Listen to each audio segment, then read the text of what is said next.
10월 1일 수요일 새벽입니다. 오늘 같이 기도하실 말씀은 레위기 17장 1절에서 11절까지입니다. 그 중에 4절 봉독합니다. 먼저 회막 문으로 끌고 와서 여호와의 성막 앞에서 여호와께 예물로 드리지 아니하는 자는 피 흘린 자로 여길 것이라. 그가 피를 흘렸은즉 자기 백성 중에서 끊어지리라. 레위기 전체는 한마디로 하나님께서 우리 사람에게 다가오시고자 사람을 만나주시고자 하는 하나님의 사랑과 그런 하나님께 사람이 나아가는 방법에 대한 말씀이죠. 하나님이 사람으로 하여금 하나님께 나오는 길을 두 가지로 말씀해 주시죠. 제사와 예물을 통해, 오늘날로 치면 예배를 통해 우리가 하나님 가까이 나아갈 수 있습니다. 둘째는 거룩한 삶, 성결한 삶을 통해 하나님께 나아갈 수가 있겠죠. 레위기에서 가장 많이 등장하는 단어를 보아도 가까이 하다, 접근하다라고 되어 있습니다. 이런 뜻을 가지고 있는 카라브라는 말이 매우 자주 등장하는 것을 볼 수 있죠. 오늘 17장인데 오늘 바로 앞에까지 1장에서부터 16장까지는 제물을 드리는 제사, 예배를 통해 하나님께 나아가는 방식이었다면 이제 17장부터는 일상에서 성결한 삶을 통해 우리가 어떻게 하나님의 자녀로 살 것인가에 대한 말씀이라고 하겠습니다.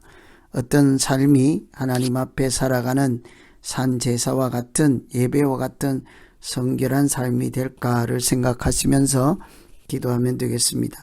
먹고 마시는 것도 거룩한 예배가 될 수 있습니다. 4절에 보시면 먼저 회막 문으로 끌고 가서 여호와의 성막 앞에서 여호와께 예물로 드리지 아니하는 자는 피 흘린 자로 여길 것이라. 그가 피를 흘렸은즉 자기 백성 중에서 끊어지리라. 짐승을 잡을 때도 우리 집에서 소 또는 양, 토끼라도 잡아 먹자 해서 자기들 스스로 짐승을 잡는 일은 허락되지 않았습니다. 어떤 경우에도 하나님 앞에 먼저 가서 화목제물을 드리겠죠.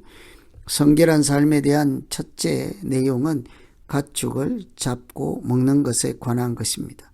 가축을 잡고 먹을 때 항상 하나님께 먼저 화목제로 드려야 한다. 그래서 짐승을 잡는 것과 하나님을 이렇게 무관하게 하지 않았습니다.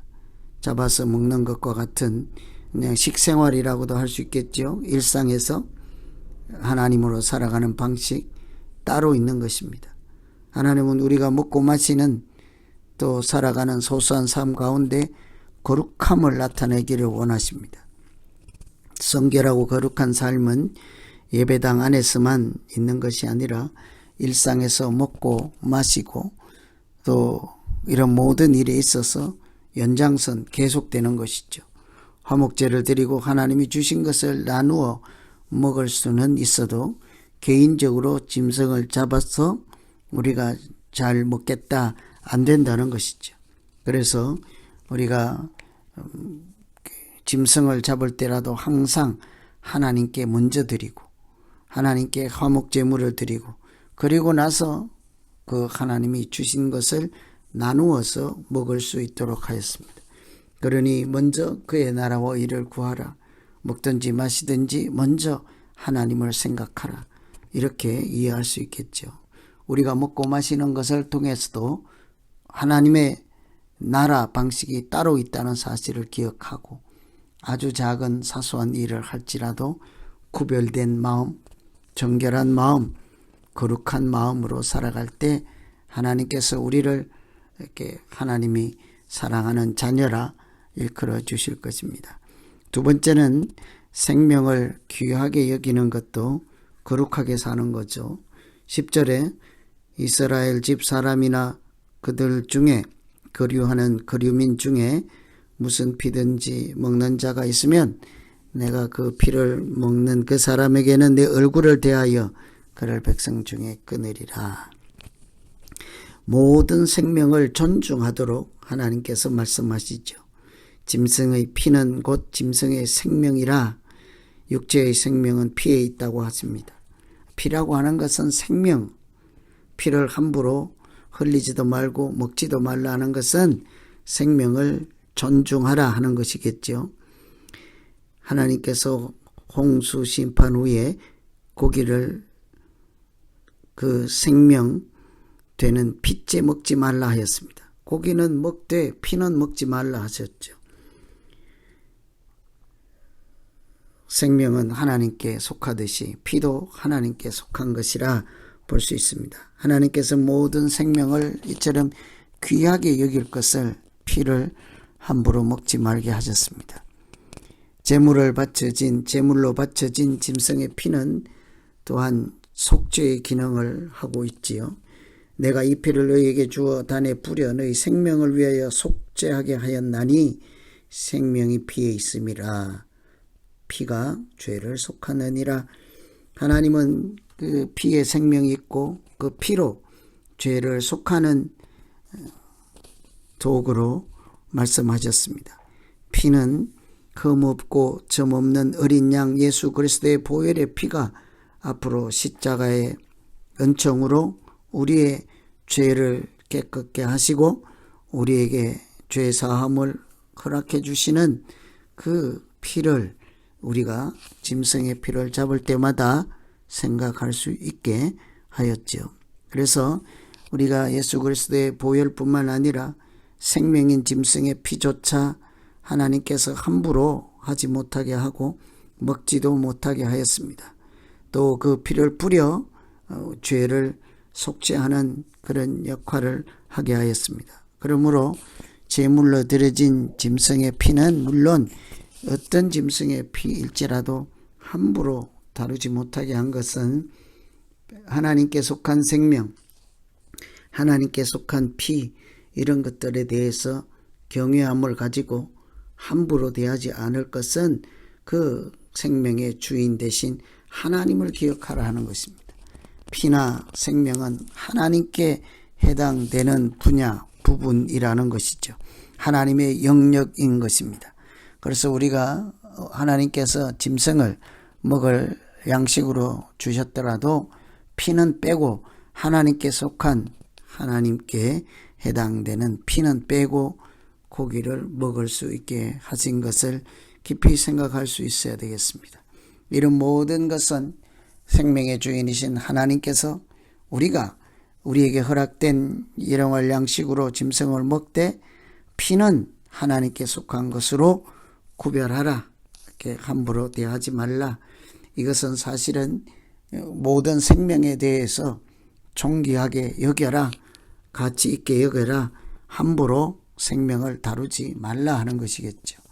이처럼 우리가 하나님께 나아가고 하나님의 백성으로 살아가는 길은 먹고 마시는 것조차, 짐승을 잡는 일조차 하나님께 먼저 드리고 그것을 나누어 먹는 그런 하나님 없이 짐승을 잡는 일을 하지 못하게 하였지요. 무엇을 하든지 먼저 그의 나라와 의를 생각하게 하셨습니다. 생명을 귀하게 여기게 그들에게 피를 함부로 다루지 못하고 먹지도 못하게 하였습니다. 하나님께 속한 생명을 존중하고 함부로 죽이거나 함부로 소홀히 대하지 말라는 것이겠죠. 이런 것을 볼 때 하나님께서 우리를 얼마나 사랑하시고 우리의 생명이 이 땅에서 보호받게 하시고 아무도 자기 힘으로 다른 사람의 생명을 함부로 다루지 못하게 하여서 생명의 주관자이시고 창조주 되시는 하나님을 기억하며 살게 하셨습니다. 오늘 레위기 17장 중에 우리가 어떻게 하나님 앞에서 구별된 삶을 살 것인가, 먹고 마시는 것조차도 우리가 피를 대하는 것조차도 다 하나님 앞에서 살아가는 구별된 방식이라는 것을 기억하고 항상 하나님을 경외하며 거룩하게 살아가는 믿음 생활 되기를 기원합니다. 같이 기도하겠습니다. 하나님 아버지, 짐승을 잡을 때 내 짐승을 잡고 내가 먹는데 왜 뭐라고 하느냐고 따질 수 있겠으나 하나님은 모든 짐승, 어떤 짐승을 잡을지라도 하나님 앞에 여호와 앞에 먼저 드리게 하셨습니다. 우리에게 먹을 것을 주시고 일용할 양식을 주시는 하나님을 기억하고 뿐만 아니라 그 짐승을 잡을 때 그 짐승의 생명은 하나님께 속한 것임을 우리가 기억하며 함부로 세상에서 폭군처럼 살지 않고 이렇게 생명을 함부로 경홀히 여기고 다루는 그런 하나님 없는 자들처럼 살지 말라 하시는 것을 보았습니다. 하나님, 우리가 우리에게 허락된 것이라 할지라도 하나님께 속한 것들은 귀중히 여기게 하시고 구별되게 행동하며 구별된 이렇게 문화를 가지고 생각을 가지고 가치관을 가지고 하나님 기뻐하는 하나님께 영광을 돌리는 믿음 생활이 되게 하여 주시옵소서. 예수님 이름으로 기도하옵나이다. 아멘.